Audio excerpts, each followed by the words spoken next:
Hello, welcome back. Kembali lagi di channel aku, channel Segala Rupa Handa Purnama.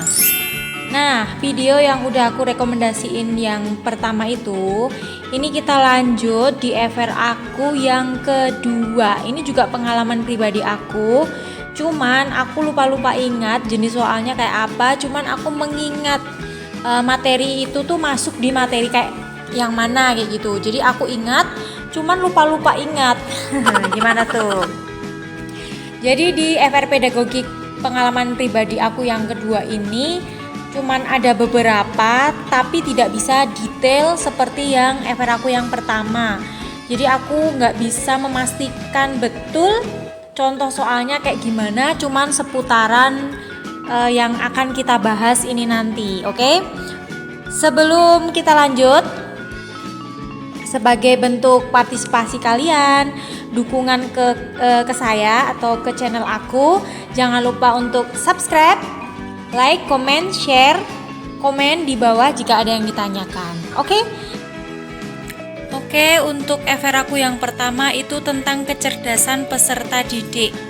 Ada 5. Yang pertama, logis matematis, kemampuan merancang suatu pola, kode, simbol atau numerik, angka ya, berbasis angka. Kemudian visual spasial, ini kemampuan gambar, warna, sketsa, menyanyi kayak gitu ya. Jadi kelebihan anak itu beda-beda. Dia ada yang pinter gambar tapi untuk nyanyi nggak bisa. Dia pinter sepak bola tetapi untuk pelajaran matematikanya mungkin kurang kayak gitu. Kemudian visual linguistik, bercerita, diskusi, merekam, menulis, publikasi. Kemudian yang keempat, kinestetik, respon tubuh, teater kelas, tebak-tebakan, handout thinking, membuat kolase, patung, kerajinan, dan sebagainya ya. Ini kayak biasanya anak yang pinter main drama, yaitu dia memperagakan atau kayak main itu loh, drama-drama teater di pentas-pentas seperti itu. Dia mampu memerankan peran yang dia mainkan kayak gitu. Terus yang kelima, naturalis, jalan-jalan di tempat terbuka, melihat keluar jendela atau luar kelas, eco study, peduli lingkungan. Pokoknya yang anak itu kalau dia bisa ngerti, kalau dia itu diajak oleh guru itu mengenal lingkungan, keluar, mengamatilah secara langsung kayak gitu. Di soal aku yang keluar, saya lupa ingat. Kayaknya visual spasial. Jadi kemampuan anak untuk mengenal gambar, kemudian sketsa kayak gitu. Kedua, ini jenis evaluasi. Jadi jenis evaluasi di sini ada 5. Evaluasi diagnostik ditujukan untuk menelaah kelemahan siswa. Evaluasi selektif memilih siswa yang paling tepat dengan kriteria. Evaluasi penempatan menempatkan siswa dalam program pendidikan tertentu sesuai karakteristik siswa atau minat siswa. Evaluasi formatif dilaksanakan untuk memperbaiki dan meningkatkan proses belajar mengajar. Evaluasi sumatif dilakukan untuk menentukan hasil dan kemajuan belajar siswa. Jadi di soal aku atau FR aku yang bagian jenis evaluasi kemarin itu yang keluar itu tes sumatif sama evaluasi penempatan. Jadi pertanyaannya gini, siswa dikelompokkan berdasarkan intelektualnya. Nah ini guru mengevaluasi menggunakan apa kayak gitu ya.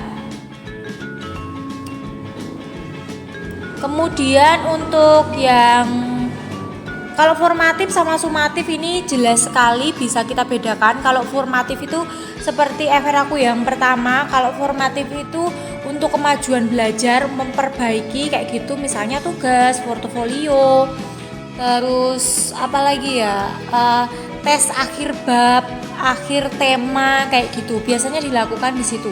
Kemudian tes sumatif ini kayak ujian sekolah, ujian nasional, ujian kenaikan kelas, ujian akhir semester kayak gitu ya.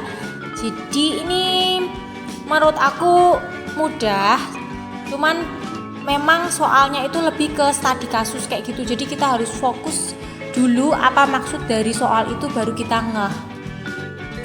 Lanjut ya. Nah, ini juga keluar kemarin dari aku. Itu tapi aku nggak ingat yang mana yang keluar, cuman keluar fase kognitif peserta didik. Saya nggak ingat mana yang keluar, cuman ada satu soal itu. Jadi ada fase kognitif itu sensori motor, praoperasional, operasional konkret, dan operasional formal. Jadi ini diklasifikasikan berdasarkan umurnya gitu.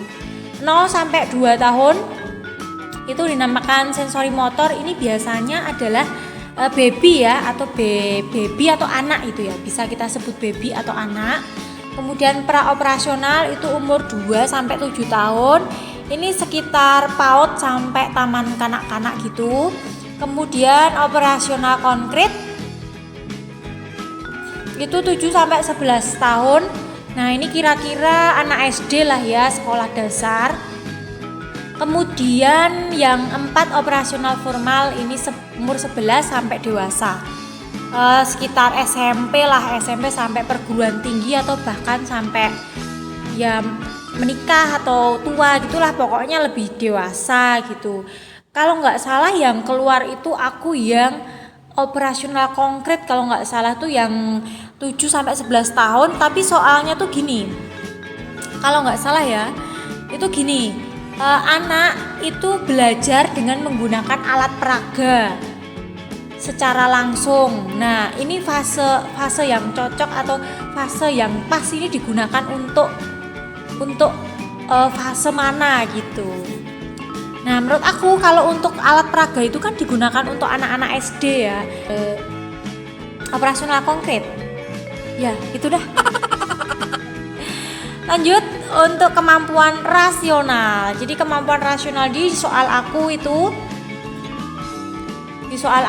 ada pilihan. Kemudian pilihannya itu kayak dia cuman ada, dan di sini kan ada 6 jenjang ya.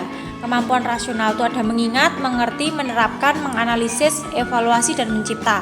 Nah, di soal situ tuh ada yang isinya cuma 4, ada yang isinya 5, ada yang isinya 6 tapi terbalik-balik kayak gitu. Jadi kayak soalnya itu kita disuruh memilih yang paling tepat susunan, baik susunan maupun jenjang-jenjangnya. Menurut aku seperti itu yang kemarin keluar. Kemudian ini yang terakhir ya. Yang terakhir itu tentang 4C. Jadi misalnya pertanyaan tuh kayak gini. Dalam proses pembelajaran mencakup 4C. Komunikasi, kolaborasi, berpikir kritis, dan titik-titik gitu. Nah, kita disuruh memilih yang keempat itu apa gitu, tapi dalam bahasa Inggris. Jadi ada communication, collaboration, critical thinking, kreativitas gitu. Jadi di soal aku tuh kayak meneruskan aja gitu. Kalau di proses pembelajaran tuh ada 4C apa aja, dan yang terakhir apa gitu. Oke, itu aja FR aku yang part 2 ini. Pengalaman pribadi aku, bukan dari FR orang lain. Semoga bermanfaat buat kalian yang belum tes. Tetap semangat, semoga tidak mengecewakan ya. Jangan lupa subscribe. See you.